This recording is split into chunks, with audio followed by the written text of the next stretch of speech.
Há alguns dias atrás eu fiz esse post aqui perguntando se vocês tinham curiosidade sobre algum tipo de experiência minha e vocês mandaram algumas perguntas, então eu vou responder com vocês aqui hoje. A primeira que eu recebi foi: manifestação que mais mudou a sua vida? Eu tive várias manifestações grandes na minha vida, como por exemplo ter manifestado passar na faculdade que eu queria, mas eu diria que a manifestação mais importante para mim foi a de ter manifestado ter um canal de Subliminals conhecido aqui na comunidade. Eu gravo vídeos pra internet tem muitos anos, eu acho que desde a primeira vez que eu tive um tablet na minha vida, em torno dos 9, 10 anos, eu comecei a gravar. No entanto, que se vocês entrarem aqui nesse canal, vocês vão ver que eu tenho na aba de sobre, esse canal eu tenho desde 2017, porque foi na época que eu comecei a fazer Subliminals, entende? Então, era sempre uma coisa que eu queria mesmo, eu só não conseguia ter constância. E quando o canal começou a realmente crescer, depois de anos, eu comecei a focar em manifestar isso pra mim, eu diria que hoje em dia é a minha manifestação mais importante, tanto afetivamente como também de realmente importância mesmo, sabe? Então é a minha manifestação favorita. Vicky, já ativou algum arquétipo e já desativou? Dizem que os resultados são rebote se desativar o arquétipo. Sim, eu já ativei arquétipos e eu acho que o arquétipo que eu uso vocês já sabem, porque eu já falei várias vezes sobre eles aqui, é o da estrela. Meu arquétipo favorito é o da estrela e eu tenho ele ativado desde 2023. Uso ele principalmente para a área profissional e de estudos, mas eu também notei muitos resultados e noto com relação a muitas outras coisas, como reconhecimento, autoestima, conquistas e também prosperidade ou ser sempre considerado uma pessoa boa naquilo que você faz, sabe? Como talentos mesmo. É o meu arquétipo favorito e eu uso ele desde 2023. E eu não acredito em efeito rebote e eu vou falar pra vocês um pouquinho da minha trajetória com arquétipos. O primeiro arquétipo que eu ativei na minha vida foi em 2022, foi o da Cleópatra. Eu tava na escola, no último ano do ensino médio e também cursando marketing, então foi um arquétipo que ele me ajudou muito financeiramente, porque eu vivia com dinheiro, mesmo não trabalhando, e eu também percebia que eu tinha uma popularidade muito grande, pelo menos na escola e no curso, sabe? Todo mundo queria ser meu amigo, todo mundo queria ser eu. Eu diria que isso acontece porque esse arquétipo ele traz muita autoconfiança e te coloca numa posição de autoridade, sabe? Em que você se sente assim, você se sente um deus ou uma deusa. Então eu tinha muita autoconfiança, muita autoestima. O arquétipo da Cleópatra me trouxe muito, muito isso, sabe? Eu conheci isso de arquétipos através do TikTok, que na época eu utilizava bastante. E o primeiro que eu conheci foi o da Cleópatra, então por isso eu comecei a ativar. Mas eu não entendia muito bem, eu não me preocupava com questão de lado sombra. E as formas de ativação que eu utilizava era utilizar um papel de parede e também fazer afirmações daquilo, sabe? Como eu disse, eu tive muito do lado luz, mas também tive do lado sombra, porque eu tinha muita agressividade, irritabilidade, muita rivalidade feminina das pessoas comigo, ou vice-versa. E fora ele, eu já utilizei o arquétipo, além da estrela, da sereia e da Afrodite. O que é interessante, porque utilizando o da Cleópatra e o da Afrodite, eu percebi que os dois, ambos atraem pessoas que têm um interesse em você. Porém, eles atraem pessoas de estilos diferentes. No da Cleópatra, eu percebia que atraía pessoas que gostavam muito disso de poder. E no da Afrodite, eram pessoas que tinham mais essa questão de doçura ou emocional. Usei a da Cleópatra por mais ou menos um ano, se não foi um ano, foi tipo quase um ano, porque foi todo o período que eu estava na escola, eu utilizava, apenas como afirmações e papel de parede, como eu disse. E aí, quando eu terminei, mais ou menos em 2023, antes de iniciar a faculdade, eu comecei a utilizar o da sereia. Porém, eu não utilizei o da sereia tanto assim, porque eu utilizei por mais ou menos uma semana, porque o lado sombra pegou muito pra mim. E eu não utilizava subliminals pra anular lado sombra. Eu tinha subliminal de arquétipo da Cleópatra já em 2022 aqui no canal, por exemplo, mas não tinha pra anular o lado sombra porque eu não me importava tanto com o lado sombra. E o da sereia veio com um lado sombra muito forte pra mim. Fazia menos de uma semana que eu tinha ativado esse arquétipo e eu tive uma crise de dissociação muito grande.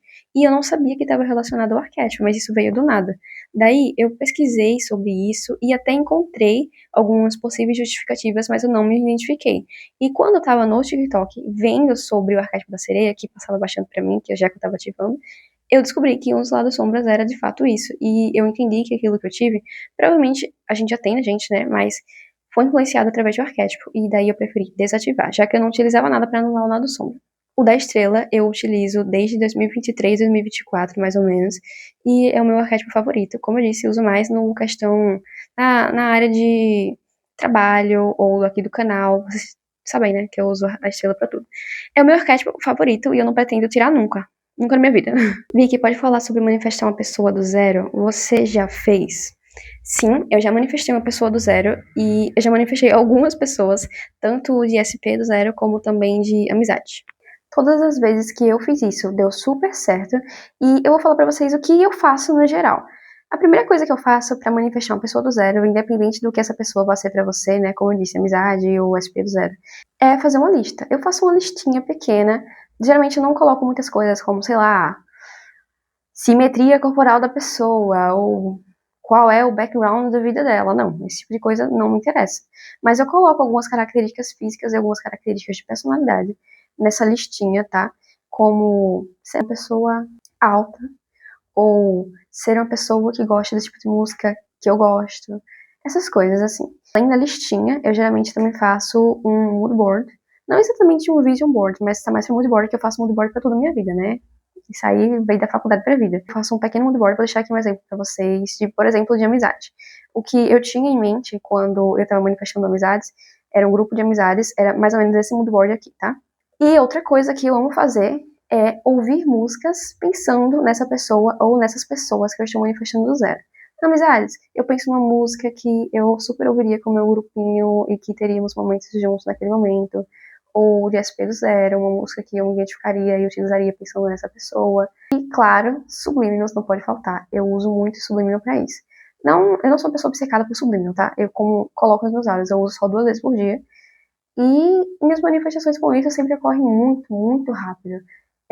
Eu lembro que SP do zero, a primeira vez, foi em 2022 que eu manifestei. E foi coisa de tipo 1 mês, 60 dias de amizade. Foi de 1 mês também, ou menos, 20 dias. Gostaria de saber sua história, como começou, como descobriu. Eu já contei aqui uma vez em post, mas vou contar pra vocês rapidinho como eu conheci os Subliminals. Era 2016, eu tinha 10 anos de idade, ia fazer 11 ainda, ou era 9, ia fazer 10, alguma coisa assim. E eu estava na van pra escola em que eu estudava, com alguns amigos lá. Certo momento, uma amiga minha, colega de turma, falou assim: ai, passei a noite inteira ouvindo hipnose pra ter o olho azul. Aí aquilo imediatamente pegou minha atenção, né? Aí eu falei: hipnose pro olho azul?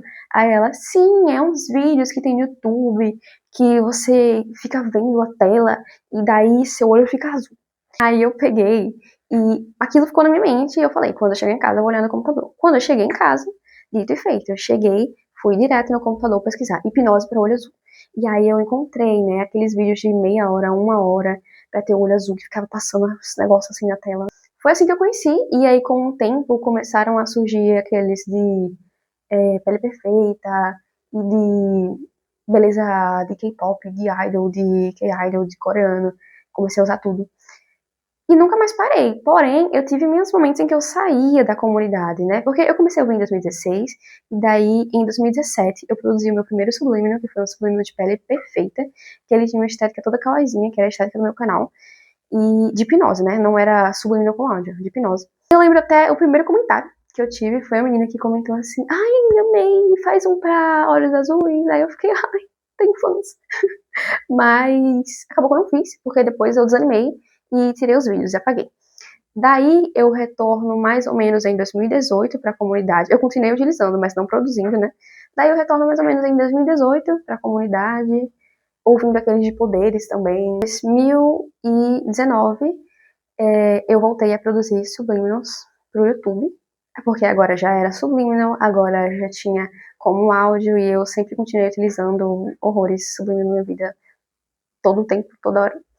Daí eu voltei em 2019, eu comecei a produzir pra mim. Só que eu comecei a produzir temas que não tem em nenhum outro lugar. Tipo, sei lá, eu queria um específico pra achar uma nota de R$ 5 embaixo da sua cama. E eu queria esse específico, eu nunca encontrava. Então eu pegava e produzia esses subliminals pra mim. Comecei a produzir pra mim. Subliminals curtinhos, subliminals com a estética preto e branco de anime. Comentei no Amino assim: galera, fiz um vídeo tal e tive resultados. Aí o pessoal começou a comentar: ai, posta.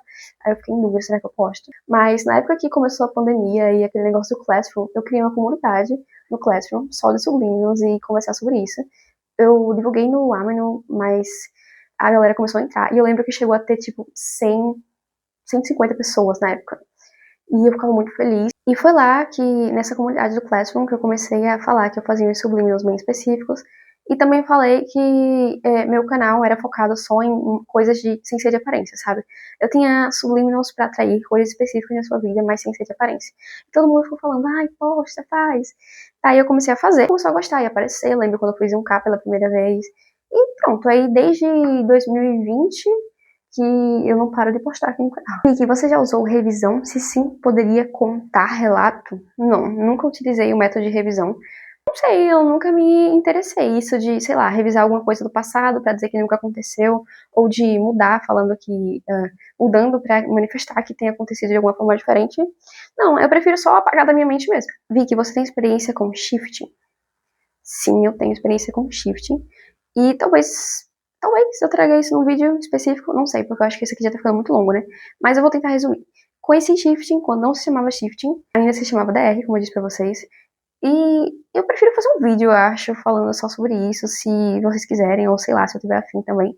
Eu poderia fazer um vídeo falando só sobre shifting, porque eu tenho umas 3 ou 4 experiências pra falar sobre isso. Embora hoje eu não acredite tanto. Qual foi a sua experiência com a espiritualidade? Tipo, você começou com tarô ou foi por outro meio? Foi por outro meio. Eu tinha 10 anos também, muita coisa na minha vida aconteceu quando eu tinha 10 anos, né? Eu tinha 10 anos por aí quando eu comecei a ouvir um dos meus cantores favoritos da minha vida, que é o Ghost Man. Ele é um dos meus cantores favoritos há mais de 10 anos. E foi nessa época mais ou menos que eu conheci ele, 9, 10, 11 anos. Eu tava no 6º ano. Foi na época também que eu conheci Subliminals, Lei da Atração e etc. E ele sempre fez músicas com bastante referência ocultista nas letras dele, né? Além das tatuagens, as referências ao Kybalion e Telema e etc. que ele tinha. E eu, como uma fã, comecei a pesquisar sobre. E aí eu conheci Telema, conheci Kybalion, comecei a buscar sobre isso e eu gostava muito. Mas eu tinha muito medo. Eu via e aí eu ficava, ai, que legal. Mas aí de noite eu ficava, ai meu Deus, que medo. E a espiritualidade sempre esteve muito presente na minha família. Tem muitas histórias aqui na minha família sobre fulano que viu vulto. Alguma coisa que aconteceu com algum falecido. Fulano que teve sonhos premonitórios. Minha mãe, minha avó, sabe? E eu, quando criança, já tive sonhos premonitórios algumas vezes. Mas não era algo que, quando criança, você não se importa, né? Mas com 10, 11, 9 anos, eu comecei a me interessar muito sobre isso. Eu lembro que eu também comecei a pesquisar sobre magia elemental, sobre gnomos nessa época. Tive algumas experiências meio assustadoras na casa em que eu morava. E comecei a conhecer sobre lei da atração também. Foi mais ou menos nessa época, tudo junto, sabe? Sublime, lei da atração e ocultismo. E eu me lembro de uma experiência que eu tive numa viagem, que se vocês quiserem, eu posso trazer um vídeo só falando sobre isso também, só sobre experiências minhas com sobrenatural e espiritualidade, porque isso aí eu tenho mais de 20 minutos, meia hora de vídeo pra falar. Mas foi mais ou menos nessa época, não foi com tarô. O tarô, eu vim começar a ler e jogar tarô, isso foi em 2023.